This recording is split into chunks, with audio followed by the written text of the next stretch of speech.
Assalamualaikum warahmatullahi wabarakatuh. Alhamdulillahi rabbil alamin. Nahmaduhu ta'ala wa nasta'in. Allahumma salli wa sallim wa barik ala sayyidina wa maulana Muhammad al-amin wa ala alihi wa ashabihi wa barik wa sallim ajma'in. Amma ba'd, ikhwani wa hibbati, insyaallah ta'ala kajian kita Minhajul Muslim, semoga Allah ta'ala memberi manfaat kepada kita semua, terutama nanti di akhirat kelak dengan datang mengkaji, insyaallah menjadikan Al-Quran dan Sunnah Rasulullah pembimbing kita, akhirnya menjadi yang bahagia. Amin Allahumma amin. Naftah darsana bi basmalah. Bismillahirrahmanirrahim. Kita kaji kemarin sudah adab kepada Allah Ta'ala, di mana harus beriman, mendahulukan hukum-hukum Allah, dan juga takut, roja, begitu juga mahabbah kepada Allah Ta'ala. Kita kaji adab terhadap kalam Allah atau terhadap Al-Quran. Bismillahirrahmanirrahim. Asy-Syaikh Al-Muallif ingin kita diajari, yaitu beradab kepada kalamullah. Kalamullah yang dimaksud adalah Al-Quran. Jadi menurut Ahlus Sunnah wal Jamaah, Al-Quran itu bukan makhluk. Al-Quran itu bukan makhluk. Maka bersumpah demi Al-Quran yang banyak dibolehkan. Yang banyak apa? Dibolehkan. Karena Al-Quran itu bukan makhluk, tetapi kalamullah, firman Allah Ta'ala Al-Munazzal, yang diturunkan kepada Nabi Muhammad sallallahu alaihi wasallam lewat perantara malaikat Jibril, dan mengandung atau memuat i'jaz, kemujiatan. Di antara pengertian Al-Quran itu adalah apa? Satu, kalamullah, ya firman Allah Ta'ala. Yang kedua, dia diturunkan kepada Nabi Muhammad. Ketiga, dengan wasilah malaikat Jibril. Yang keempat, mengandung kemujiatan. Yang kelima, bacaannya adalah ibadah. Tilawatahu, bacanya adalah ibadah. Makna kalamullah, karena kalamullah ada selain Al-Quran. Apa itu? Taurat, Injil, itu juga kitabullah. Tapi ini munazzal ala Muhammad, berarti bukan Taurat, bukan apa? Injil, kan turun pada Nabi Muhammad. Yang turun kepada Nabi Muhammad tidak hanya Al-Quran, ada apa namanya? Hadis Qudsi. Itu juga dari Allah kepada Rasulullah, tapi tidak termasuk Al-Quran. Maka hadis Qudsi itu yang banyak dianggap bacaannya tidak dianggap ibadah, tidak dianggap pahala. Tidak ada apa? Ibadah khusus membaca hadis Qudsi. Beda dengan Al-Quran. Al-Quran itu dibaca, baik faham ataupun tidak, dia mendapat pahala. Itu bedanya Al-Quran dengan hadis Qudsi. Al-Quran mengandung mukjizat, hadis Qudsi yang banyak bilang tidak. Artinya apa? Pengertian ini supaya lebih spesifik menjadi pengertian yang bisa lebih khusus lagi, yaitu Al-Quran disebut dengan kalamullah. Kalamullah yang dimaksud di sini Al-Quran, tidak semua kalamullah yang akan dibahas, tetapi sebenarnya kalamullah itu apa? Semuanya yang memang itu firman Allah Ta'ala. Seorang muslim beriman terhadap maha sucian kalamullah dan kemuliaannya dan keutamaannya atas segala perkataan. Orang beriman harus yakin bahwa Al-Quran itu maha suci. Suci apa? Suci dari kekurangan. Tidak mungkin Al-Quran itu apa? Salah. Tidak mungkin Al-Quran itu kurang. Tidak mungkin Al-Quran itu berlawanan dengan logika manusia. Terus sempurna. Al-Quran itu apa? Sempurna. Dan Al-Quran itu ada keutamaannya. Kita harus yakin Al-Quran ada keutamaannya. Artinya Al-Quran punya nilai yang sangat mulia di mata orang yang beriman, baik dalam penerapan hukumnya, baik dalam menghormatinya, berakhlak kepadanya, meletakkannya, memegangnya. Ini harus bermakna memuliakan. Begitu juga dianggap mulia dan lebih utama dari segala perkataan. Jadi ucapan lainnya tidak ada lebih mulia daripada Al-Quran. Kita harus yakin tidak ada ucapan lebih mulia daripada apa? Al-Quran. Maka tidak bisa dibandingkan apapun dengan Al-Quran itu, karena itu firman Allah Ta'ala. Jadi orang beriman yakin Al-Quran itu bukan buku biasa. Maka kalau lihat Al-Quran nggak ada penulis pengarang, nggak ada gitu Al-Quran itu, nggak ada apa pengarangnya. Tapi Al-Quran itu adalah kalamullah. Mungkin ada penerbit, mungkin ada yang menerbitkan kitabnya. Tapi kalau kitab-kitab biasa semua ada penulisnya. Ya, ini tulis siapa? Minhajul Muslim ditulis oleh Syekh Abu Bakar bin Jabir Al-Jazairi, pengajar di Masjid Nabawi Madinah. Ada penulisnya, tapi Al-Quran enggak. Al-Quran itu adalah firman Allah Ta'ala, bukan dari Nabi Muhammad atau malaikat, bukan dari sahabat, tapi itu adalah kalamullah, firman Allahu Jalla Jalaluh. Jadi Al-Quran, pertama kali adab kita kepada Al-Quran apa? Harus beriman. Adab kita kepada Al-Quran harus beriman. Jadi semua orang yang mengaku iman, dia harus iman kepada Al-Quran.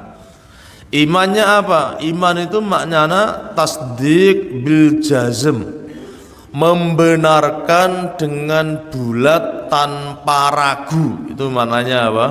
Iman. Jadi tanpa ada keraguan. Dzalikal kitabul la raiba fihi hudal lil muttaqin. Di awal Al-Baqarah, dzalikal kitab, itu kitab, la raiba fih, tidak ada keraguan di dalamnya. Jadi nggak boleh ragu-ragu, harus iman. Termasuk rukun iman yang 6 juga menyebutkan iman kitabullah, iman kepada kitab Allah Ta'ala. Kita iman kepada Allah, iman kepada Rasul, dari mana taunya? Dari Al-Quran. Maka pertama kali sebenarnya yang berhubungan dengan kita adalah Al-Quran. Siapa yang iman dengan Al-Quran akan beriman kepada Allah, iman kepada Rasul, iman kepada hari akhir, bahkan pertama kali iman itu kepada Al-Quran. Maka saudaraku, adab pertama kepada Al-Quran yaitu mengimaninya bahwa Al-Quran adalah firman Allah.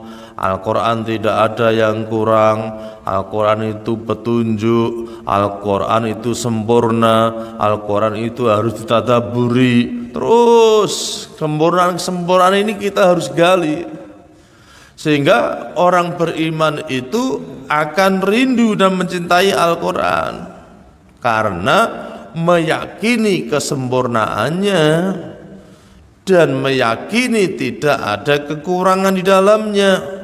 Tidak mungkin Al-Quran itu salah. Maka dengan mengkaji Al-Quran, kita tadabbur, itu yang menjadikan makin iman. Sehingga firman Allah Ta'ala di surat Qaf 37, inna fi dzalika ladzikra liman kana lahu qalbun aw alqas sam'a wa huwa syahid. Al-Quran itu menjadi pelajaran penting, pengingat, pembimbing bagi siapa? Yang punya qalbun, punya kalbu. Kita kalau pengen mendapat pelajaran dari Al-Quran, mendapat hidayah lewat Al-Quran, harus kalbunya itu hidup, kalbunya tidak berpenyakit, qalbun. Yang kedua, al-qasam'a, harus mau mendengarkan Al-Quran. Yang ketiga, wa huwa syahid, dia harus menyaksikan. Maka sekarang banyak di media sosial, di YouTube, di TV dan lain, di antara petunjuk lewatnya wa huwa syahid, dia menyaksikan. Ayat ini yang disuruh kita mendatangi pengajian, mendatangi kajian Al-Quran. Tidak cukup di rumah, walaupun mau datang di sini direkam, terus di rumah dia melihat lagi. Ini Bu tadi ngajinya, dia nggak datang. Itu beda dengan yang datang. Itu firman Allah di surat Qaf ayat 37. Jadi ngaji itu harus datang, tidak hanya dia mendengar supaya mendapat pelajaran. Jadi kalau orang ngaji, sebaiknya Al-Quran mengajarkan 3 hal. Satu, bawa kalbu yang sehat. Ngaji harus bawa kalbu yang sehat. Kalbu sehat itu gimana? Kalbu yang tidak berpenyakit. Karena kalbu ada 3. Kita pernah ngaji di Tazkiyatun Nufus. Kalbu ada 3. Kalbu yang sehat, yang sakit, kemudian yang mati. Kalbu yang mati. Kalbun yang dimaksud kata Ibnu Qayyim di sini adalah kalbun yang sehat, kalbun yang hidup, kalbun yang sehat. Kalau kalbun penyakit, susah menerima Al-Quran. Nah, penyakitnya itu apa? Penyakit hati itu, penyakit kalbu itu sombong, riya, nggak jadi ngaji. Kalau riak kan ngaji sudah 3 kali, pray lagi. Gak ada sendelok, nggak ada yang gunggung, nggak ada sih ngaji. Sombong juga begitu, ustadznya gitu-gitu aja, nggak jadi deh.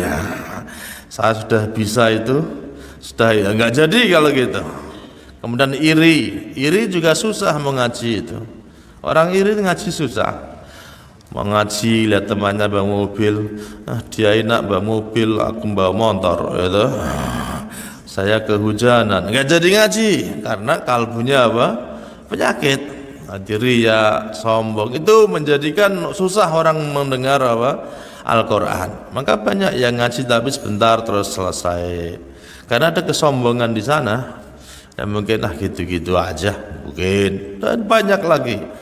Maka yang ada yang ngaji sampai bertahun-tahun, itu diantaranya pilihan dari Allah Ta'ala.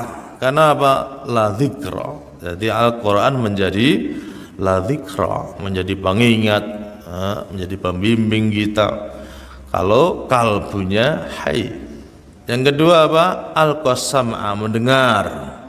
Jadi ngaji dalam rangka mendengar Al-Qur'anul Karim, gak ngomong dewe, gak ngobrol, maka dia mendengar. Yang ketiga, wa huwa syahid, dan dia menyaksikan. Jadi ngaji itu menyaksikan acaranya, dengan tidak menyaksikan itu beda. Pasti hidayahnya datangnya apa? Beda. Ya mendengar juga menyaksikan. Di antaranya kalbu-kalbu yang sehat. Kalau yakin sudah beriman kepada Al-Quran, maka niscaya dia akan benar dengan apa yang dikatakannya kalau dia sedang berkata. Dan barang siapa berhukum dengan Al-Quran, dia juga pasti akan adil. Dan ahli Al-Quran adalah ahli Allah. Maknanya keluarga, ada yang memberi makna manusia pilihan, ada yang memberi makna orang yang terdekat dengan Allah, yaitu siapa? Ahli Al-Quran. Karena Allah Ta'ala bisa kita pegang sekarang ini bukan zatnya Allah, tapi apa? Firmannya. Sekarang tanya mana Allah, kita nggak lihat Allah Ta'ala sekarang dengan mata telanjang, enggak. Tapi kita lihat, kita merasakan dengan apa? Firman-Nya, dengan Al-Quran itu. Maka sebenarnya orang yang membaca Al-Quran, yang tadabbur belajar Al-Quran, dia itu sedang berkomunikasi dengan Allah. Kalau kita iman begitu, kita nggak bosan-bosan, karena sudah menjadi apa? Cinta, ini firman Allah. Sehingga para sahabat ada yang sampai sholat semalam khatam Al-Quran, ada yang rata-rata 3 malam sahabat itu apa? Khatam Al-Quran. Karena cinta. Orang cinta itu nggak ada capeknya, nggak ada ngantuknya. Sudah menjadi apa? Iman kepada Al-Quran dan diyakini itu benar, ini manfaat, ini baik, maka tidak ada bosannya. Ya, kayak orang mendaki gunung. Orang mendaki gunung itu walaupun capek dia tetap apa? Berangkat. Bahkan subuh sampai sana sudah gak ngantuk-ngantuk, gak kerasa. Ngantuknya aja hilang karena sudah seneng mendaki gunung. Kalau saya kayak melaku tangga sidik itu seroso-roso. Tapi orang dari gunung, masya Allah,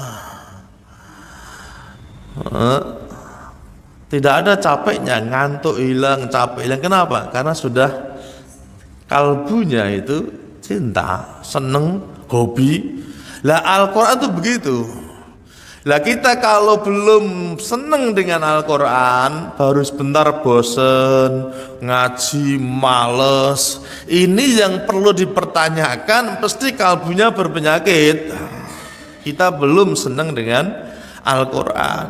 Oh, yang capek-capek aja naik gunung seneng, orang capek ke pasar aja seneng. Karena apa? Tahu itu menjadi kepercayaannya, ini sesuatu yang baik, yang manfaat. Nah, kita supaya terdorong lebih semangat, kalbunya harus sehat, difahami Al-Quran, maka tadabbur, harus belajar membaca Al-Quran dan maknanya difahami sedikit-sedikit, tidak harus banyak, tapi diamalkan. Itu yang menjadi tidak bosan dengan apa? Al-Quran. Tapi nak moco mendino gak difahami, gak diamalke, kadang kita menjadi apa? Bosan.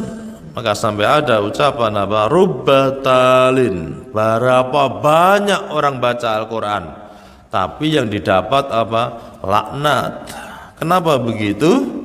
Karena dia tidak memahami Al-Quran. Jadi Al-Quran diwaca, contohnya bi wabil walidaini ihsana, berbuat baiklah kepada orang tuamu. Tapi dia durhaka kepada orang tuanya. Nah, bagaimana bisa menikmati? Karena Al-Quran mengajarkan baik kepada orang tua, tapi orang yang membaca ini dia durhaka kepada orang tuanya. Akhirnya nggak bisa menikmati. Tapi kalau kita baca maknanya, Masya Allah, saya harus minta maaf kepada orang tuaku, saya harus berbakti kepada orang tua. Ini perintah Al-Quran. Besok mesti kangen lagi. Besok apa? Kangen lagi, pengen belajar Al-Quran, karena diamalkan. Lah yang susah itu begitu. Orang mengamalkan apa? Al-Quran. Masya Allah. Sehingga Nabi Muhammad SAW sendiri sampai apa? Sholat malam bengkak-bengkak kakinya. Kenapa mau melakukan? Rasulullah sudah ahli surga. Dan sahabat yang lain seperti Bilal bin Rabah, Utsman, Umar, semua kan dinas yang 10 besar, 10 orang dinas Rasulullah menjadi ahli surga, tapi dia tetap ibadah, tetap tilawah Al-Quran, tetap malam bersama Al-Quran. Kok bisa begitu? Kenapa? Karena mengamalkan wa amma bi ni'mati rabbika fahaddits. Adapun dengan nikmat Allah Ta'ala, maka engkau ceritakan. Ingin menjadi hamba yang bersyukur. Rasulullah nggak berhenti, tapi kenapa? Karena Al-Quran menyuruh orang menjadi hamba yang bersyukur. Maka bersyukurnya dengan cara sholat malam, baca Al-Quran. Kata Aisyah, ya Rasulullah, dosamu telah diampuni, yang kelewat mau penyangka datang. Kenapa sampai begitu? Apa kata Nabi? Bukankah indah, bukankah baik kalau aku pengen jadi hamba yang bersyukur? Itu diantaranya belajar Al-Quran harus diamalkan, sehingga Al-Quran akan menjadi akhlaknya. Al-Quran menjadi apa? Akhlaknya. Rasulullah dikenal kana khuluquhu Quran. Rasulullah akhlaknya adalah Al-Quran. Kenapa bisa begitu? Karena tadabbur dan diamalkan. Ini yang susah. Lah kita itu yang banyak kenapa bosan dengan Al-Quran? Karena satu, tidak paham, nggak mau mengkaji. Di rumah sana Al-Quran ini apa tuh? Jimat apa? Dipakai kalau ada apa? Kematian, royoan, tapi tidak didalami ini Al-Quran apa? Nah, bagaimana bisa menjadi akhlak? Padahal kalau belajar Al-Quran akan ada akhlak-akhlak yang hebat. Gimana akhlak dengan tetangga, akhlak kepada suami, akhlak kepada istri, akhlak kepada masyarakatnya. Kita kalau bisa begitu, maka Al-Quran menjadi apa? Indah, tidak akan bosan dibaca. Semalaman saya pagi lagi, kangen lagi, karena di sana ada keindahan-keindahan yang istimewa. Lebih lagi kalau sudah iman bahwa Al-Quran akan menjadi teman kita nanti di akhirat, menjadi penolong. Maka kalau baca sinau Al-Quran, ya Allah, ini akan jadi apa? Teman di akhiratnya. Teman apa? Di akhirat. Kita baca hadisnya Rasulullah Sallallahu Alaihi Wasallam. Apa kata Nabi? Iqra'ul Qur'an fa innahu yaji'u yaumal qiyamah syafi'an li sahibihi. Bacalah Al-Quran, karena sesungguhnya ia nanti pada hari kiamat akan datang sebagai pemberi syafaat kepada ahlinya. Kita membaca Al-Quran, Al-Quran yang dibaca nanti akan menjadi penolong di hari kiamat.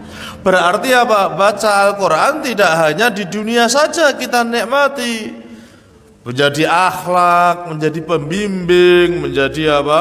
Hidayah.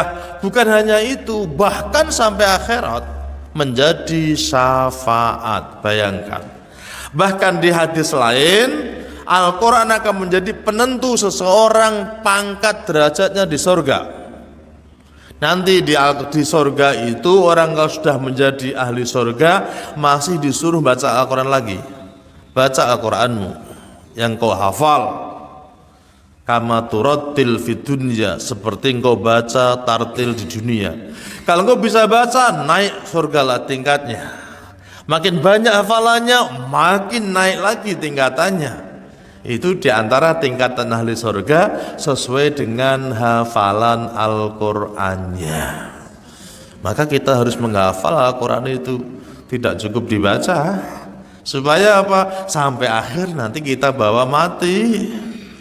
Hari kiamat disuruh baca Al-Qur'anmu. Jenengan nak dengono kira-kira maca apa sok? Qul huwallahu ahad. Ya muga sithik terus apa lagi? Harus baca Al-Kafirun Pak Najih walek-walek. Al-Kafirun kan paling susah ya. Mahir aja belajar Al-Kafirun tuh angel itu. Kalau sampai ayat ketiga sama ayat yang kelima kan langsung sama gitu ya. Mesti apa? Melompat wala ana abidu ma abatum, mas kelewat keseringnya. Mesti yang lakum dinukum waliyati, cepet-cepetan ngono. Ngono angel, apalagi yang lain. Nah ini nanti menjadi pangkat di akhirat. Maka sebenarnya kita harus berniat, walaupun tua tuh niat menghafal Quran harusnya kita. Jangan berhenti. Siapa yang berniat akan disempurnakan oleh Allah Ta'ala. Harus ada niat sebenarnya kita itu, nggak boleh nggak niat. Kemarin kita ngaji bab niat sudah kan. Niat itu kalau sudah niat walaupun nggak bisa, belum terlaksana, dinilai oleh Allah Ta'ala sama dengan niat yang kokoh. Maka bangun jam 3 harusnya, ya Allah saya menghafal Al-Quran. Kalau engkau beri mudah, alhamdulillah. Kalau enggak, sempurnakan nanti di akhirat, ya Allah. Gitu. Minta Allah apa? Menyempurnakan niat tenanan. Yang paling baik kapan baca Al-Quran itu? Menghafal sebelum subuh, waktu-waktu subuh. Karena waktu subuh itu apa? Inna Qur'anal fajri kana masyhuda. Al-Quran Fajr itu disaksikan oleh malaikat. Banyak tafsirnya, diantara pas subuh disuruh membaca Al-Quran lebih panjang, lebih lama daripada sholat lainnya waktu subuh. Karena itu punya keutamaan menghafal, membaca Al-Quran. Bangun jam 3 tahajud, baca Al-Quran hafalannya kemarin sebentar. Nanti habis sholat menghafal lagi yang baik. Walaupun sudah tua nggak apa-apa, sedapatnya. Mulai juz amma dulu, juz amma, terus juz 29, juz 28, Masya Allah. Kita hafal 3 juz itu sudah separuh surat itu. Separuh surat Al-Quran. Yang hafal 3 juz, 28, 29, 30 itu sudah lebih separuh surat dari Al-Quran. Nah suratnya 114 dia sudah separuh luweh. Karena pendek-pendek suratnya itu apa? Di akhir. Jadi kalau baca di akhir di surga, baca Quranmu, baca saja. Mau surat apa? Gitu kan? Hafalan mulai. Tabarok, hafal. Waqiah, hafal. Pilihan minimal.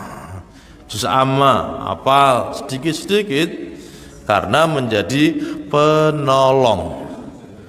Lah kita bendino ngelapi mobil, ngelapi motor enggak jadi penolong di akhirat itu.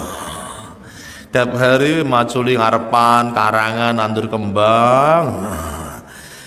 Tidak dibawa ke akhirat, enggak menjadi penolong.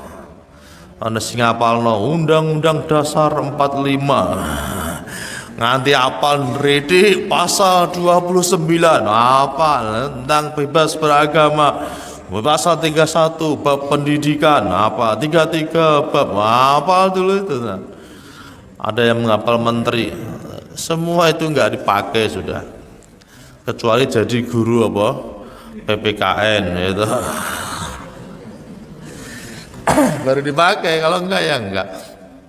Tapi hafal Al-Quran sampai ke akhirat menjadi penolong. Harus dihafal hadisnya ini biar kita menjadi apa? Yang senang.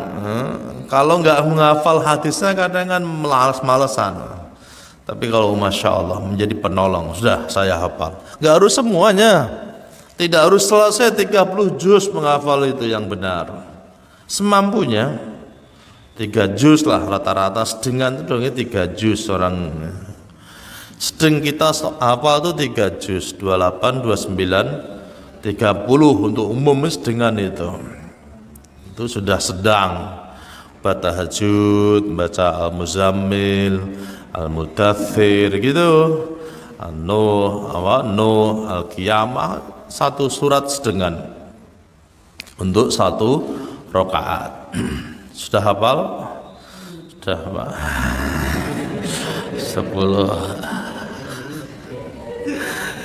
Masya Allah. Dan kalau orang menghafal kan otomatis sudah baca. Orang menghafal Al-Quran itu otomatis baca tidak kurang 7 kali, 10 kali satu ayatnya. Maka berapa saja pahalanya. Kata Nabi apa? Setiap kebaikan kebaikan itu 10 nilainya. Dan Nabi mengatakan alif lam mim itu 3 huruf. Alif huruf, lam huruf, mim huruf. Baca 3 huruf sudah 30 kebaikan kata Rasulullah. Masya Allah. Lah kita menghafal itu paling tidak satu ayat dibaca berapa? 10 minimal, 7 paling sedikit. Kita kalau membaca kan harus membaca 7 dulu. Baca dulu 7 kali membaca itu. Was-samaa'i wat-thariq, was-samaa'i wat-thariq. 7 kali baca dulu. Setelah 7 kali baru dilepas matanya, jangan melihat. Was-samaa'i wat-thariq, merem. Was-samaa'i wat-thariq. Itu 7 kali lagi bisa, sudah. Baru nambah depannya. Wa ma adraka mat-thariq. 7 kali baca dulu sampai bisa. Terus merem, kepanjangan potong setengah dulu gitu. Wa ma adraka, wa ma adraka, wa ma adraka, begitu. Tapi ini sudah hafal Pak. Wa ma adraka banyak. Wa ma adraka mal qari'ah, kan banyak begitu sudah merasa dia langsung. Berarti at-thariq sama. Oh sudah, nyusun lagi, sudah 3 ayat, mulai awal lagi. Was-samaa'i wat-thariq, wa ma adraka mat-thariq, an-najmu tsaqib, an-najmu tsaqib, an-najmu, merem, an-najmu. Oh, lali delok neh. Gitu harus hafal. 5 ayat hafal sebenarnya. Kalau mau nunggu sholat aja itu setengah jam sudah pasti hafal apa? 5 ayat. Kalau kita yakin supaya menjadi apa? Syafi'an, menjadi penolong. Kita pasti mati loh ya, pasti ke akhirat. Dijaga nopo sing nolongi? Kita jaga nopo sing nolongi kira-kira itu? Anak belum tentu, nggak ada jaminan, belum mutlak. Tapi hafalan Quran sudah pasti akan menjadi penolongnya. Uang sudah pasti ditinggal, ya tak? Maka jangan lupa harus menambah hafalannya. Amin Allahumma. Sudah hafal Bu? Sudah Pak? Al-Ikhlas sama Al-Falaq, An-Nas, sudah lumayan.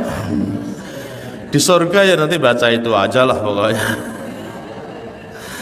Masya Allah.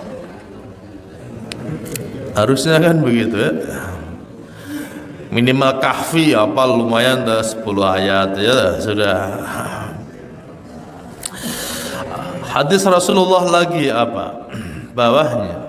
Hadisnya Utsman bin Affan ini.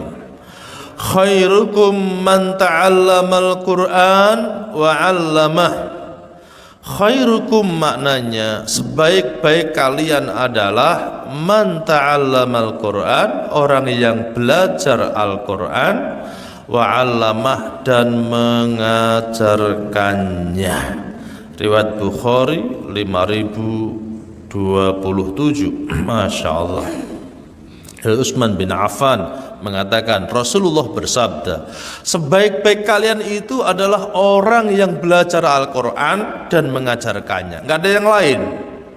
Ini menunjukkan dalam belajar bacaan semuanya tidak ada yang lebih baik daripada orang yang belajar Al-Quran. Maka banyak ulama sampai 20 tahun duduk di kursi hanya untuk apa? Mengajar Al-Quran, hafalan Quran, ngajari baca Al-Quran. Ketika ditanya, ya Syekh, kenapa kamu nggak pengen ini, pengen itu, pengen itu? Dia bilang apa? Saya mengamalkan hadisnya Utsman bin Affan, khairukum man ta'allamal Qur'an wa 'allamah. Sebaik-baik kalian adalah orang yang belajar dan mengajarkan Al-Qur'an. Maka lihat ini, bupati dengan guru Al-Qur'an lebih baik mana kira-kira? Lebih baik mana bupati sama guru Al-Qur'an? Guru Al-Qur'an. Guru Al-Qur'an.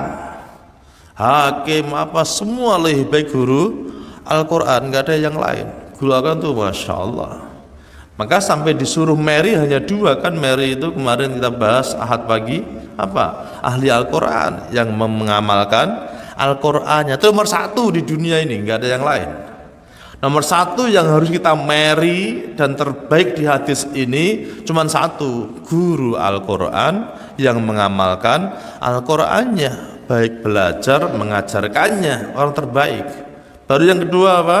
Orang kaya yang mau infak. Nggak ada yang lain, 2 doang yang boleh kita Mary. Ya Allah, pengen seperti itu, hanya 2 saja, nggak ada yang lain.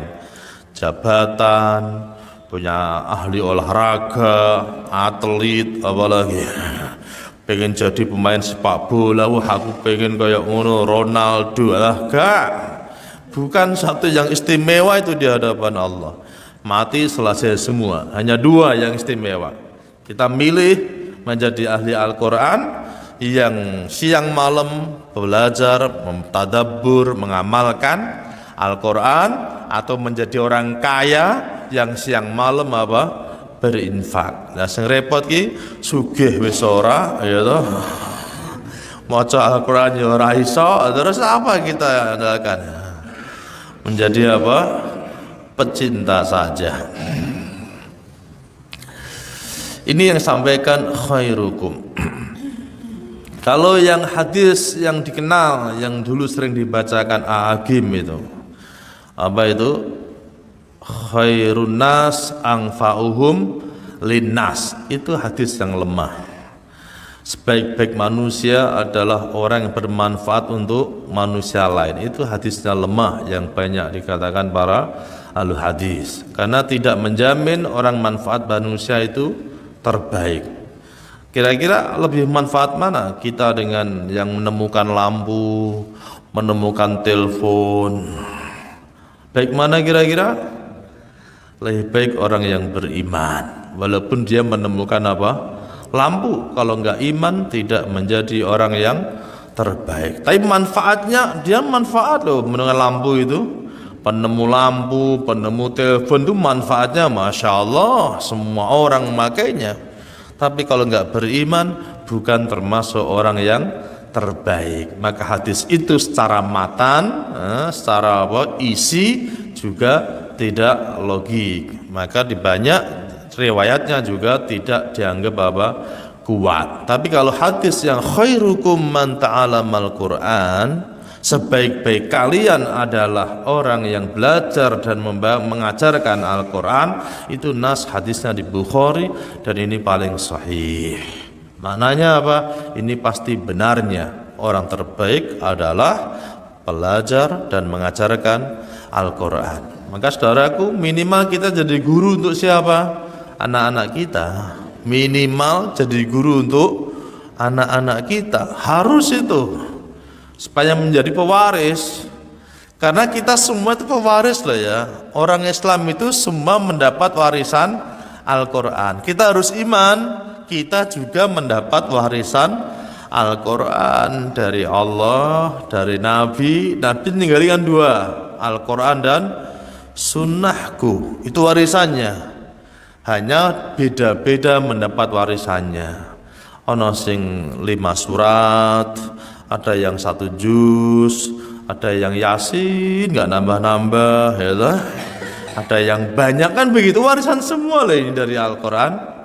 Dan orang beriman begitu, punya warisan. Hanya para pewaris ini juga menjadi 3. Ada yang zalimul li nafsi, ada yang zalim, ada yang muktasid, ada yang tengah-tengah, ada yang sabikum bil khairat, ada yang berlomba-lomba dalam kebaikan. Tapi semua insya Allah masih dalam warisan, dalam mendapat warisan dari Allah Ta'ala berupa apa? Al-Quran. Sudah hafal minimal Al-Fatihah. Amin Allahumma. Itu warisan deh ya, walaupun hanya sedikit, kita ngambil sedikit. Kita dapat warisan enggak dari Rasulullah? Dapat. Apa itu? Al-Fatihah, Al-Falaq. Itu warisan dari Nabi. Karena Nabi mengatakan, aku tidak meninggalkan harta dan lainnya, tapi meninggalkan Al-Quran dan Sunnah. Kalau engkau berpegang keduanya, tidak akan sesat selamanya. Nah, ini dapat warisan. Khairukum man ta'allamal Quran wa 'allama. Habis maghrib di rumah anaknya panggil, diajak ngobrol sebentar, terus ngaji dulu nak, yuk baca, itu supaya menjadi orang terbaik. Jadi targetnya kita ngajar itu harus yakin ini menjadi orang terbaik di sisi Allah Ta'ala. Ngono betah bisa apa? Betah. Maka guru-guru tahfidz, guru-guru Al-Quran itu Masya Allah, itu mulia di sisi Allah Ta'ala. Itu sehari-hari mendengarin Al-Quran, membacakan Al-Quran sampai hari kiamat. Ini firman Allah termulia, nggak ada yang melebihi Al-Quran di dunia ini, lebih mulianya. Yang kedua, ketiga, ahlul Quran ahlullah wa khassatuhu. Ahli Quran adalah keluarga. Mana ahli aslinya apa? Keluarga, tapi diberi makna dekat dengan Allah Ta'ala. Di hadisnya Ibnu Majah 215 dan juga Al-Hakim 743 jilid 1 743. Di antara hadisnya ahlul Quran, ahli Al-Quran, orang yang berkecimpung dekat dengan Al-Quran, dia menjadi ahlinya Allah Ta'ala. Masya Allah, pangkat yang tinggi. Allah itu punya musuh, punya kekasih, punya keluarga, punya hamba, semua punya masing-masing dekat Allah Ta'ala. Maka kita kalau pengen menjadi keluarga Allah Ta'ala, dianggap dekat, artinya keluarga bukan berarti apa anak apa enggak, keluarga itu apa? Dekat. Ini keluarga, sudah anggap keluarga. Ini artinya dekat. Dengan cara apa? Tadabbur, baca, imani Al-Quran, hafal Al-Quran, ahli Al-Quran. Masya Allah. Sesungguhnya hati itu, innal quluba tasda', bawahnya, sesungguhnya hati itu bisa berkarat sebagaimana layaknya besi bisa berkarat. Hati itu bisa kotor. Ditanyakan, wahai Rasulullah, bagaimana cara menjadikannya berkilau lagi? Beliau menjawab dengan Al-Quran dan mengingat kematian. Obatnya kalbu, saudaraku. Kalbu biar hidup, sehat, cemerlang, berkilau lagi. 2 obatnya kata Nabi. 1 apa? Membaca Al-Quran, wa zikrul maut, dan mengingat mati. Orang yang mengingat mati, dia akan siap-siap untuk ke akhirat. Maka penyakit-penyakit kalbunya akan disembuhkan, tidak iri lagi dengan tonggone, orang bingung lagi, gak ngurusi orang lain lagi, gak ngurusin kejelekan orang lain. Ingat mati. Saya mati toh, yang ditanyakan itu perkaraku sendiri. Kita mati yang ditanyakan kejelekanku, bukan kejelekan orang lain. Ngapain saya ngurusin kejelekan orang lain? Ingat mati begitu, akhirnya sembuh penyakitnya. Tidak mau mencari-cari kesalahan orang lain. Saya mati nanti ini, ngapain saya iri dengan orang itu? Mati sendiri-sendiri. Saya mati nggak sama dia, nggak ada urusannya. Kenapa saya iri? Bersyukur sendiri kepada Allah Ta'ala. Itu ingat mati itu istimewa. Maka diantara sunnah ziarah kubur untuk mengingat mati. Dan kita tuh yang baik ziarah kubur ya, seminggu sekali ziarah kubur, ingat mati, renungi ya Allah, saya juga akan di situ nanti. Kan begitu harusnya. Yang saya bawa apa? Untuk apa meri orang lain, sombong, nggak ada fungsinya sama sekali. Na'udzubillah min dzalik. Satu ketika ada seorang musuh bebuyutan datang kepada Rasulullah, "Hai Muhammad, bacakanlah kepadaku Al-Quran." Beliau membaca, "Innallaha ya'muru bil adli wal ihsan wa ita'i dzil qurba wa yanha 'anil fahsya wal munkar wal bagh."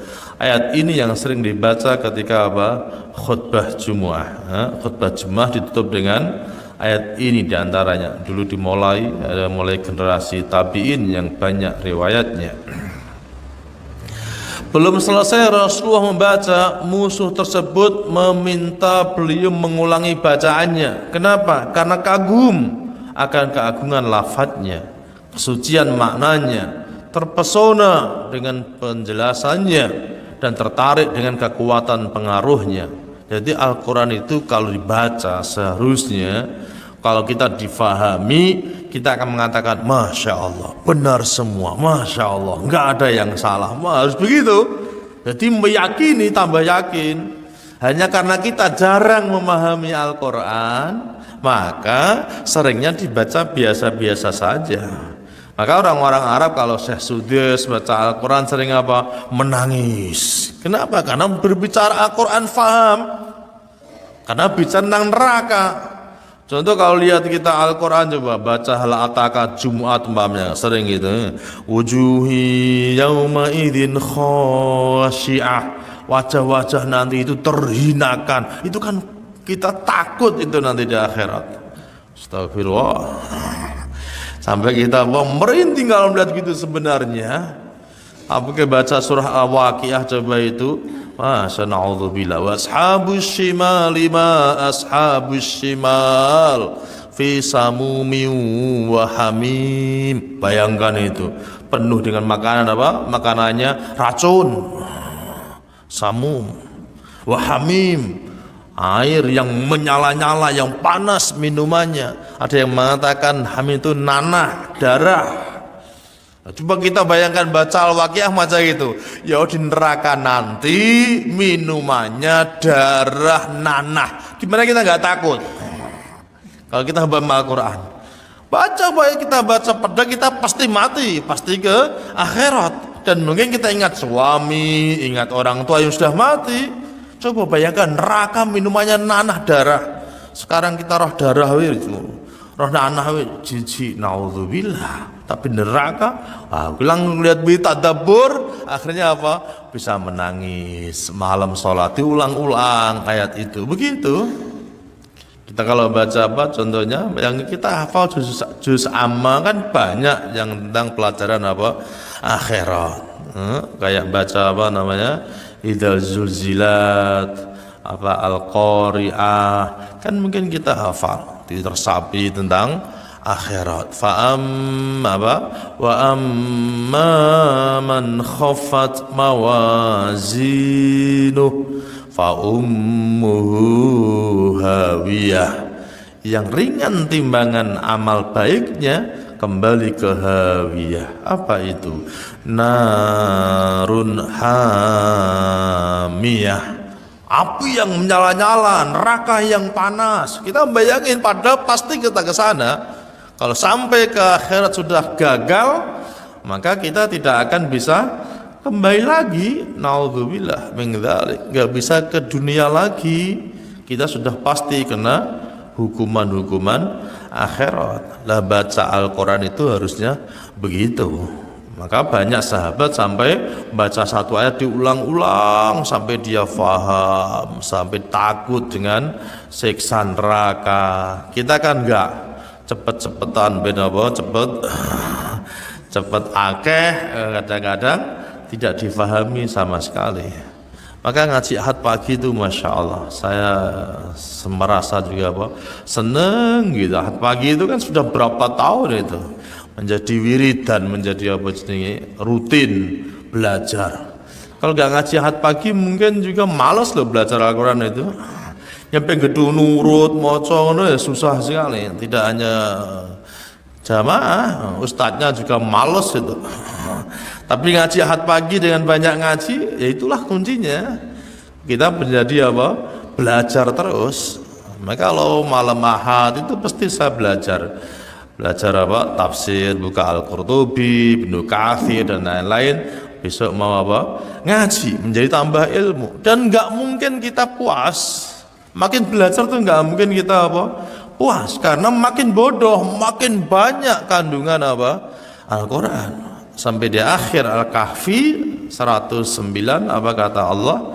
Kalau seandainya lautan itu menjadi tintanya untuk menulis Al-Quran, gitu, menulis ilmu ayat-ayat Allah Ta'ala, tidak mungkin habis ayat-ayat Allah. Kalaupun didatangkan lagi 7 kali lipat umpama, enggak mungkin habis.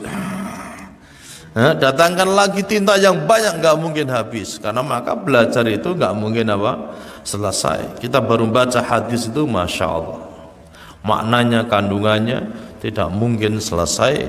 Padahal Rasulullah hanya 23 tahun bersama Al-Quran, tapi kandungannya firman Allah itu tidak mungkin selesai. Orang belajar sampai puluhan tahun juga tidak mungkin selesai. Masih ada ilmu di atasnya lagi. Nah kita itu seringnya orang umum itu wis iso maca qiraati khatam apa jenenge AIU jenenge apa qiraati ya. Ikra maaf. Sudah khatam Iqra nu wis ngaji wis mar. Wis nak wis khatam Iqra. Anaknya sudah tidak disuruh apa? Ngaji lagi, wis sudah baca. Pada tajwidnya belum menghafal, belum tafsirnya, belum hukum-hukumnya, belum taujihul qiraat, belum nasih mansukh, belum apa? Khosam, belum qiraah asyarahnya, masih banyak lagi. Al-Quran itu nggak mungkin apa selesai satu orang. Maka makin dia baca, dia makin melihat keagungan Allah Ta'ala. Berarti saudaraku, diantara adab kepada Al-Quran, yang pertama apa tadi? Iman kepada Al-Quran. Harus iman kepada Al-Quran. Yang kedua, dia membacanya dan menghafalnya. Artinya belajar Al-Quran. Kita iman, kemudian apa? Mempelajari Al-Quran. Jangan meninggalkan sedikit pun. Karena orang yang meninggalkan Al-Quran dianggap mahjura. Rasulullah pernah keluh kesah kepada Allah itu tentang apa? Umat yang meninggalkan Al-Quran. Wa qala ar-rasul ya Rabb, inna qaumi ittakhadhu hadzal qur'ana mahjura. Apa kata Allah di Al-Quran? Rasul berkata, hai Tuhanku, sungguh kaumku menjadikan Al-Quran itu ditinggalkan. Naudzubillah min dzalik. Makna meninggalkan apa? Satu, tidak membacanya. Tidak membacanya. Kalau membaca tidak memahaminya, ini juga masih meninggalkan. Memahaminya tidak mengamalkannya. Mengamalkannya tidak mendakwahkannya. Mendakwahkan dia tidak membelanya. Minimal 5 kepada Al-Quran itu. Kita beriman yang pertama. Yang kedua apa? Membacanya. Yang ketiga memahaminya. 4 mengamalkan, 5 mendakwakan, yang ke-6 membelanya. Loyal, Al-Quran dijatuh kita ambil, memuliakan, membela. Al-Quran dijelekin, kita harus marah kepada musuh-musuh Allah Ta'ala, dan seterusnya. Ini akhlak kepada Al-Quran, harus membacanya. Supaya rajin membaca, rajin belajar, kita dikasih keutamaan dari menjadi ahli Allah, menjadi orang terbaik, bahkan pahalanya satu huruf sama dengan 10. Maka saudaraku, insyaallah ta'ala kita harus bersama-sama belajar Al-Quran. Amin Allahumma amin. Dan itu menjadi keutamaan di sisi Allah Ta'ala. Maka ketika perang Uhud, dulu perang Uhud, ada orang yang wafat dikubur sama luang yang sama. Di zaman Nabi, mau dikubur luangnya 1, mayatnya banyak atau 2 lebih. Sehingga orang bertanya kepada Rasulullah, "Ya Rasulullah, siapa yang didahulukan masukkan kubur ini?" Apa kata Rasulullah sallallahu alaihi wasallam? Ayyuhuma akthar akhadul Quran. Ayyuhuma akthar akhadha lil Quran. Siapa yang lebih banyak dia hafalan Al-Qur'annya? Jawaban Nabi, memuliakan mau wafat, orang kalau dikubur bila ada mayat 2 atau 3, itu yang benar, yang didahulukan adalah yang lebih mulia di sisi Allah. Maka Rasulullah ditanya, siapa ya Rasulullah yang harus dahulukan dari mayat-mayat ini? Beliau menjawab, ayyuhuma akthar akhadha lil Quran. Siapa dari keduanya ini yang lebih banyak mengambil Al-Quran. Kemudian ada seorang yang berisyarat, usyira ila ahadihima qaddamahu ilal lahad. Kemudian ada yang menuding, ini ya Rasulullah. Maka Rasulullah menyuruh, itulah yang didahulukannya. Untuk apa? Memuliakan ahli Al-Quran. Lah kita itu sebenarnya itu akhlaknya. Muliakan ahli Al-Quran itu bukan memuliakan orangnya, tapi orang ini kenapa? Karena dia membawa firman Allah Ta'ala.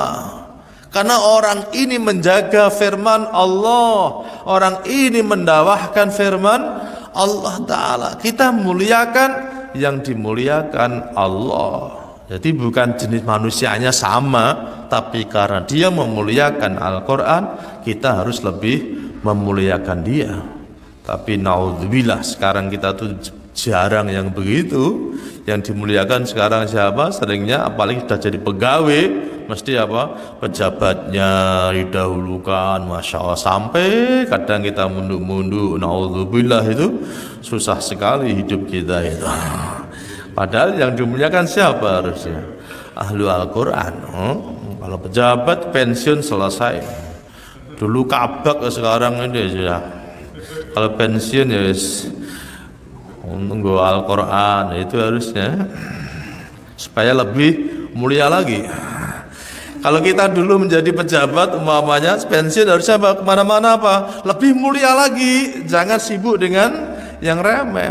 Saya pejabat sekarang lebih mulia. Mulia mana? Bawa Al-Quran, belajar Al-Quran, malam siang baca Al-Quran, dia lebih mulia lagi harusnya. Bukan terus malah nganggur, malah mancing bendino.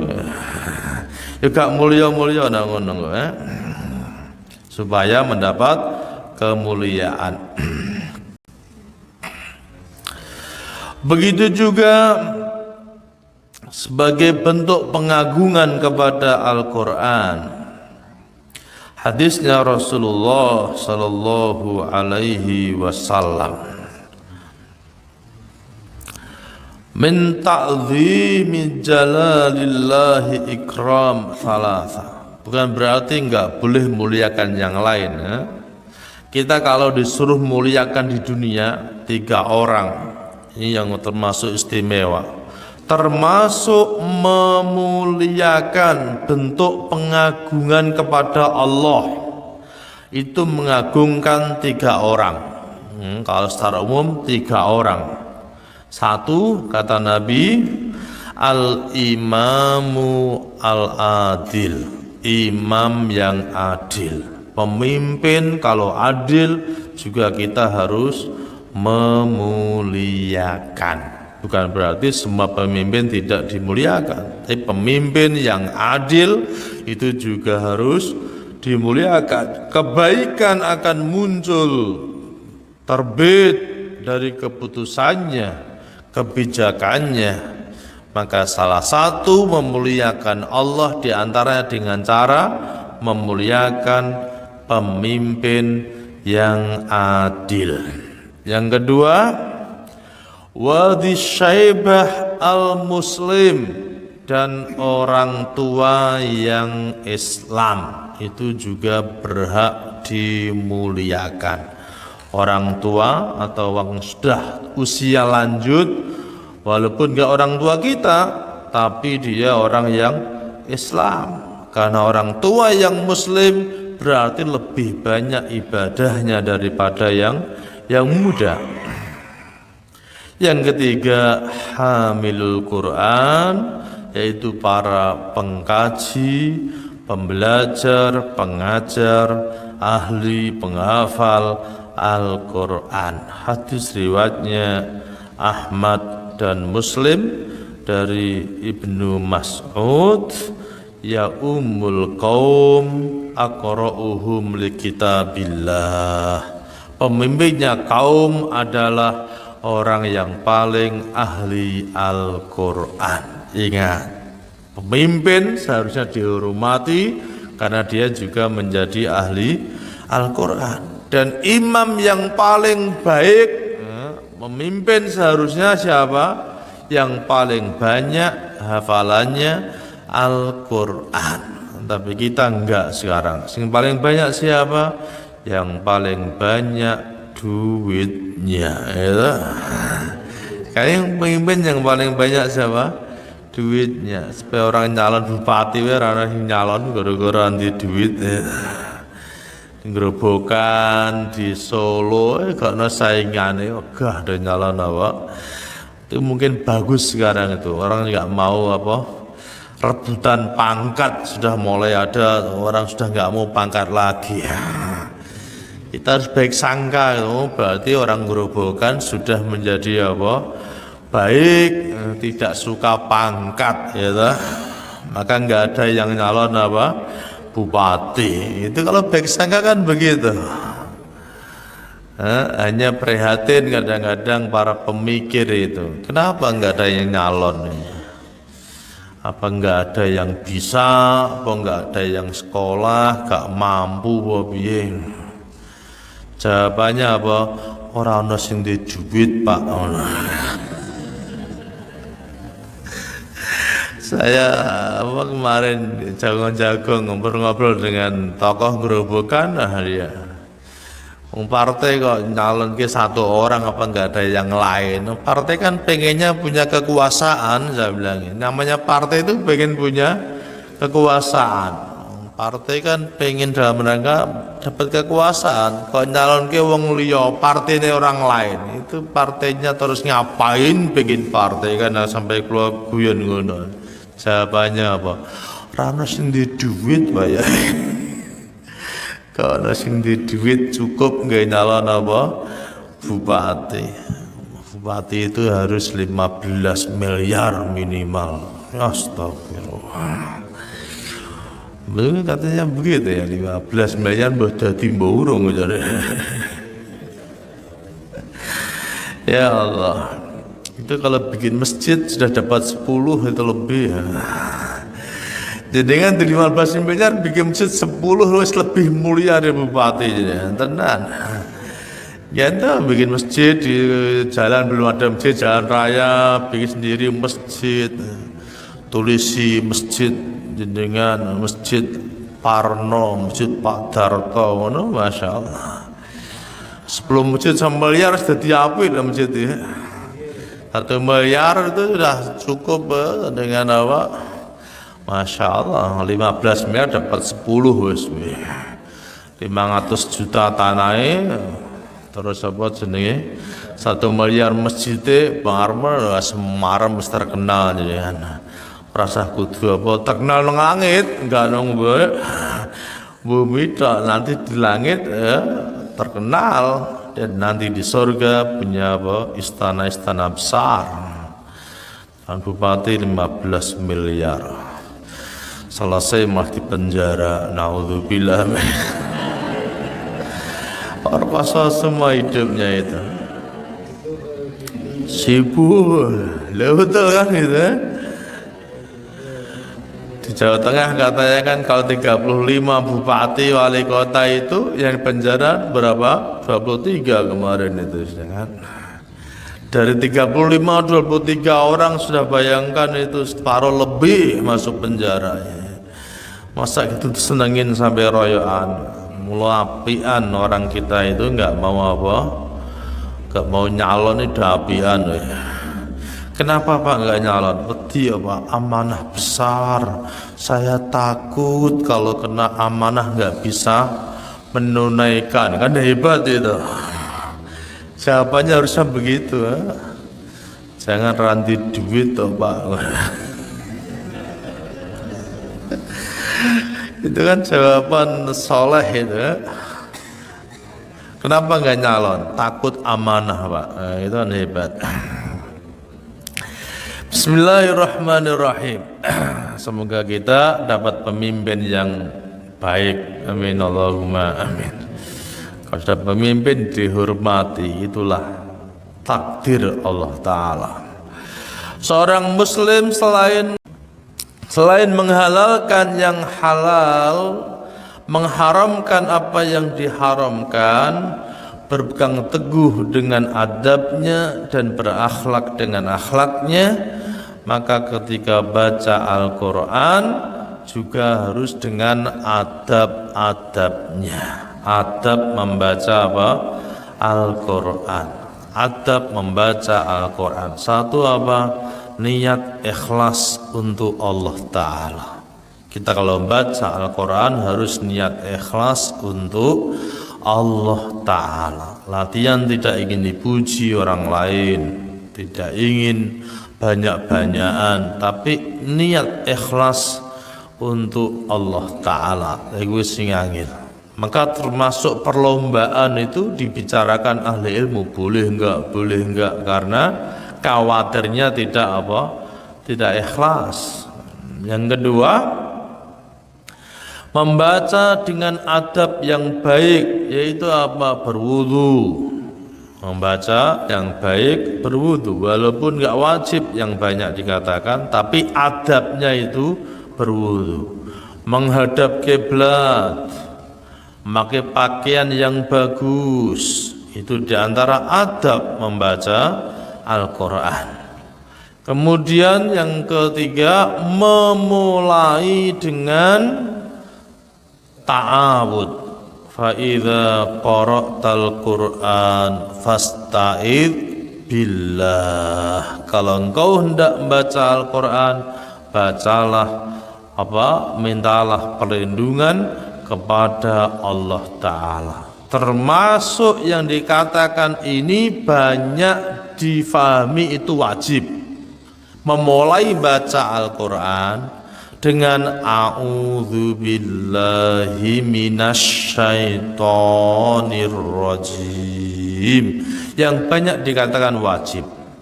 Ada yang mengatakan sunnah, tapi yang banyak apa? Wajib, karena bentuknya perintah untuk memulai pertama. Kalau bismillahirrahmanirrahim itu sunnah di awal surat saja. Kalau memulai surat maka sunnah baca bismillah, kecuali surah At-Taubah. Surah At-Taubah atau Baro'ah yang di juz 10. Karena itu berbicara tentang perang, tentang penumpahan darah, maka tidak usah baca bismillah. Kenapa? Karena bismillah itu rahman rahimnya Allah. Tapi taubat itu seakan-akan tidak bicara sifat rahmannya Allah. Kenapa? Karena bunuh orang kafir, hijrah harus begitu. Dibicara tentang perang, bicara tentang pedang, maka tidak dibolehkan baca bismillah. Jadi satu surat yang tidak boleh baca bismillah yaitu surah At-Taubah. Tapi secara umum yang lain boleh. Kalau mulai tengah-tengah surat, tidak awal surat, maka yang banyak dikatakan boleh, tapi tidak sunnah. Yang sunnah adalah pertama kali awal surah. Jadi kalau baca tengah-tengah umpama afala yang zuruna ilal ibili kaifa khuliqat, mulai begitu itu enggak sunnah atau tidak disuruh baca bismillah. Yang disuruh apa? Ta'awudz. A'udzu billahi minasyaitonir rajim. Kemudian afala yang duruna ilal ibni kaifa khuliqat, itu boleh, itu sudah cukup. Tapi kalau baca bismillah juga boleh. Tapi kalau di awal surah mau baca hal ataka umpamanya, maka yang baik diawali dengan basmalah. Bismillahirrahmanirrahim. Hal ataka hadithul ghasyiyah, gitu yang baik karena awal surah. Tapi di tengah-tengah yang diperlukan a'udzubillah. Kalau awal surah berarti dua, ta'awudz, bismillah, baru hal ataka, baru apa? Awal surah. Itu yang baik. Tapi kalau pas sholat banyak yang merojihkan dibaca sir, bismillahnya tidak keras. Yang ketiga, empat ya, membaca dengan tartil, perlahan-lahan, tidak tergesa-gesa. Mengqara al-Quran fi aqal min thalath layalin lam yafqahu. Barang siapa yang membaca Al-Quran dalam waktu kurang 3 hari atau kurang dari 3 malam, siapa yang baca Al-Quran dengan waktu kurang 3 malam, niscaya ia tidak memahami makna-maknanya. Kalau telung dino kok sudah khatam, mungkin dia pasti tidak paham apa maknanya, berarti gak tadabbur. Tapi kalau pelan-pelan lebih, insya Allah itu lebih banyak memahami maknanya. Ini dalil juga dianggap membatasi yang baik khatam Al-Quran sedengan itu 3 hari sekali, jangan kurang dari 3 hari sekali. Sudah pernah begitu? 3 hari khatam belas, Masya Allah. Nah poso Pak kadang-kadang yang sedengan tuh ya awake dhewe mungkin berapa? Kita sedang tuh berapa kali khatam tuh sedengan itu? Sebulan sekali. Sedang berapa? Sebulan sekali, itu sedang. Kalau pengen rutin istiqomah menjadi kekasih Allah ahli Al-Quran, sebulan sekali lah minimal. Sebulan sekali, sehari berapa semalam? 1 juz. 1 juz itu berapa halaman? 20 halaman rata-rata. Kalau kita sholat 5 waktu, berarti 1 sholat 4 halaman. Sudah banyak kan? Apa? lima waktu, 20 kan? 20 halaman, satu sholat targetnya 4 halaman. Kalau tidak bisa dalam sholat, sebelum sholat 2 halaman, setelah sholat 2 halaman, itu sudah selesai. Masya Allah. Kalau kita mau datang adzan, sebelum adzan 1 halaman, habis adzan lanjut lagi. Nanti sebelum pulang dari masjid, baca dulu 2 halaman dulu. Masya Allah, istimewa itu sebelum khatam. Bisa kira-kira? Betul banget. Abu Tanu 14. Harusnya begitu. Apalagi yang punya musola, imam musola itu harusnya begitu. Nunggu dulu gitu, murajaah. Yang subuh bangun, kalau nunggu subuh kan nggak tidur lagi tuh baca Al-Quran yang baik. Kadang kita kan bangun terlapo-lapo bingung, harusnya baca apa? Al-Quran. Terus orang-orang pensiun yang sudah nganggur, sudah pensiunnya ngapain nggak baca Al-Quran? Kerjanya harus membaca apa? Al-Quran. Maka ibu sama ibune saya itu, ibu sekarang itu hampir ibu lebih cepat khatamnya. Masa ibu rata-rata seminggu khatam sekarang itu, karena nggak kemana-mana, sudah di rumah udah nggak boleh kemana-mana, ke sawah sudah nggak, udah pokoknya pagi sampai siang di musola baca Al-Quran. Sekarang kalau dapat seminggu khatam, udah laporan khatamnya berapa seminggu sekarang. Sehari berapa? 5 juz, harusnya kan gitu. Kalau 5 waktu sholat berarti satu sholat berapa? 1 juz, kan selesai itu sebenarnya. Sebelum dan sudahnya setengah juz. Masya Allah. Supaya semangat apa? Harus yakin nanti menjadi penolong di akhirat. Terus pensiun umur dah 65, 70, mau apa lagi? Masih nang kantor wae Pak. Astagfirullahaladzim. Ditinggal kantornya itu nanti udah tua buat apa? Kalau sudah mapan punya semuanya itu, cukup makan secukupnya, rumah kamar sudah ada 1 kamar ber-AC, cukup kan? Nggak usah mikir tanah beli apa lagi harusnya gitu. Kalau punya kerjaan kasih orang lain. Udah tua itu mulai harusnya bersama apa? Al-Quran. Pagi-pagi lihat anak sekolah depannya membawa kursi goyang, bawa Al-Quran. Kok gak iso caranya beli Al-Quran yang pakai pena itu, yang tutul muni dhewe. Kan ada sekarang itu. Saya pernah punya dulu itu, di mana itu rusak, pennya nggak ada sekarang. Itu tutul kan bunyi sendiri. Kalau enggak dengerin Al-Quran murotal sambil baca, Masya Allah, khatam itu 3 hari khatam sekali. Kalah kabeh.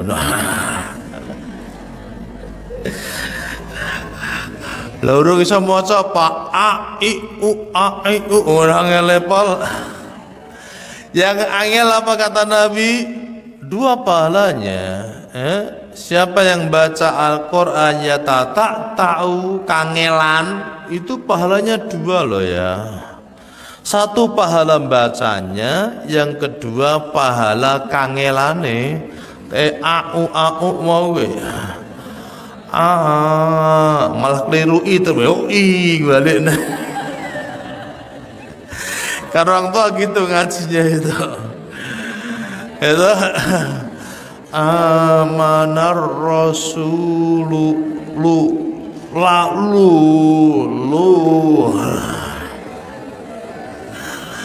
itu 2 pahalanya loh, jangan terus gak ngaji loh itu.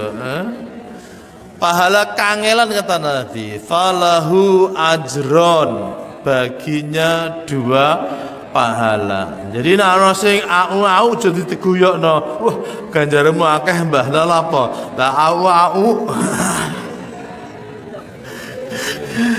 Au itu pahalanya banyak. Ngono angel kan. Masya Allah. Yang ketiga khusyuk apa? Selanjutnya khusyuk. Utlul Quran wabkau, bacalah Al-Quran dan menangislah. Fa illam tabkau fatabakau. Jika kalian tidak bisa menangis, maka berusahalah menangis. Dibaca Al-Quran sampai bisa menangis itu apa? Dibolehkan. Bahkan disuruh, hadisnya Ibnu Majah dengan sanad yang jayyid. Kemudian yang keempat, membaguskan suara ketika membacanya. Rasulullah bersabda, zayyinul Quran bi aswatikum. Indahkanlah, hiasilah Al-Quran dengan suara kalian. Ngoli-ngoli seperti itu banyak itu. Suara-suara bagus melihat di banyak sekarang di media-media. Anak-anak juga ada Al-Quran tahfidz yang harga 2 jutaan, sudah banyak Al-Qurannya itu. Sekarang Al-Quran tahfidz yang 2 juta itu murotal untuk anak-anak kecil. Ada nyanyinya sedikit-sedikit, itu lagu Islami. Itu banyak juga sekarang. Laisa minna man lam yataghanna bil Qur'an. Boleh berlagu-lagu dengan apa? Al-Quran. Bahkan dianggap tidak termasuk golonganku, kata Nabi, siapa yang tidak melakukan Al-Quran.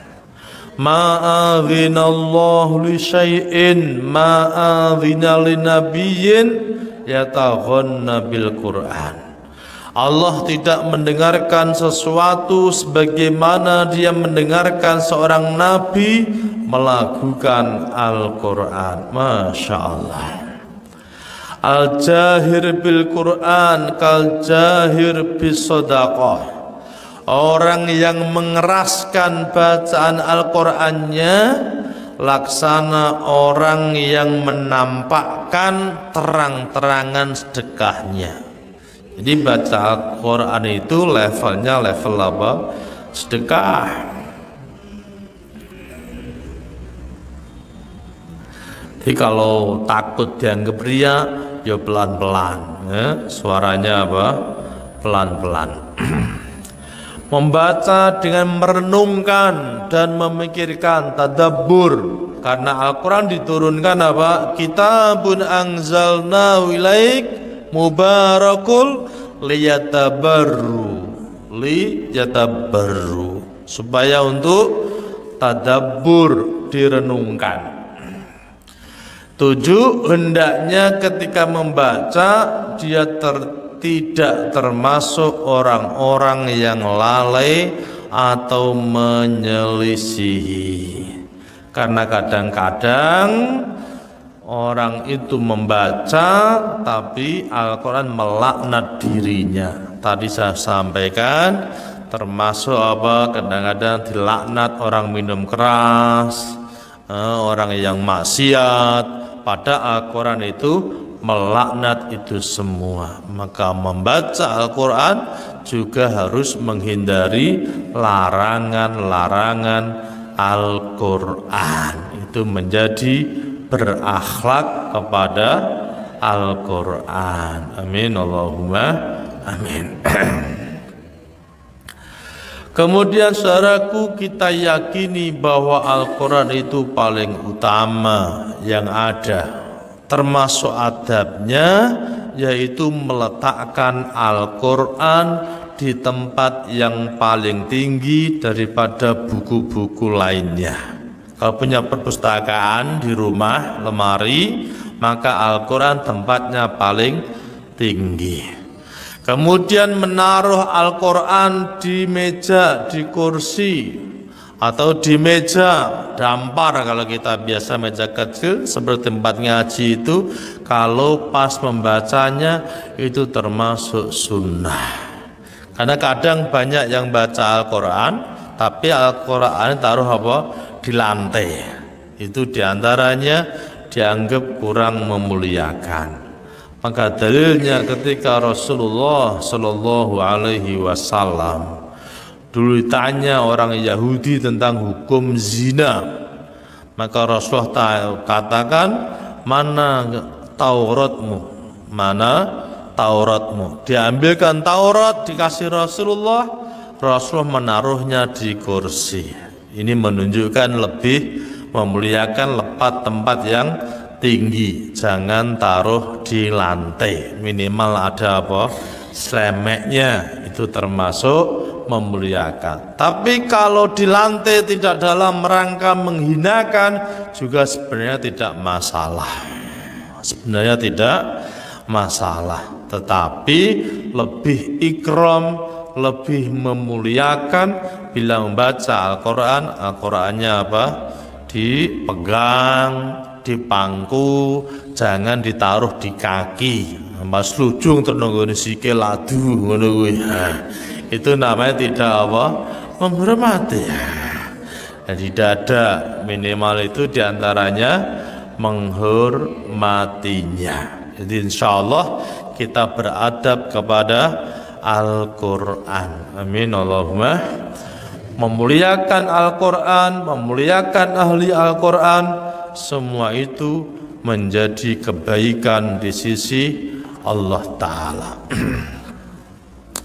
Wahai bin Ward, terakhir syairnya bahwa 8, berupaya semaksimal mungkin meneladani sifat-sifat ahli Al-Quran.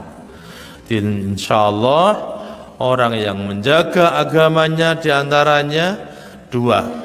Di pelajaran di surah Kahfi itu, 1 pengen menjaga agama dengan apa? Watlu ma uhiya ilaika min kitabi rabbik. Bacalah Al-Quran yang telah diturunkan kepadamu dari Tuhanmu. Ini dalam rangka menjaga agama. Yang kedua apa? Ayat 58. Ayat 28. Wasbir nafsaka ma'alladina yad'una rabbahum bil ghadati wal asyi yuriduna wajhah.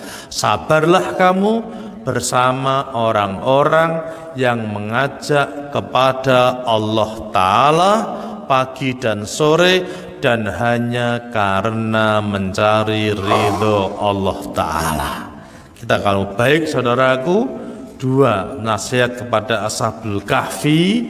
Ketika Ashabul Kahfi sembunyi di gua itu, nasihat terakhirnya apa? Kita disuruh oleh Allah kalau menjaga agama dengan cara banyak belajar Al-Quran. Yang kedua, kumpullah orang-orang yang mengajarkan Al-Quran. Insya Allah menjadi mulia. Karena itulah kemuliaan yang hakiki sampai akhiratnya. Amin Allahumma amin. Dengan mengkaji hadir Ahad pagi, Sabtu pagi, insya Allah Ta'ala kita menjadi pecinta-pecinta Al-Quran yang dimuliakan. Amin Allahumma amin. Semoga bermanfaat kajian ini. Subhanakallahumma bihamdik, asyhadu an la ilaha illa ant, astaghfiruka wa atubu ilaik.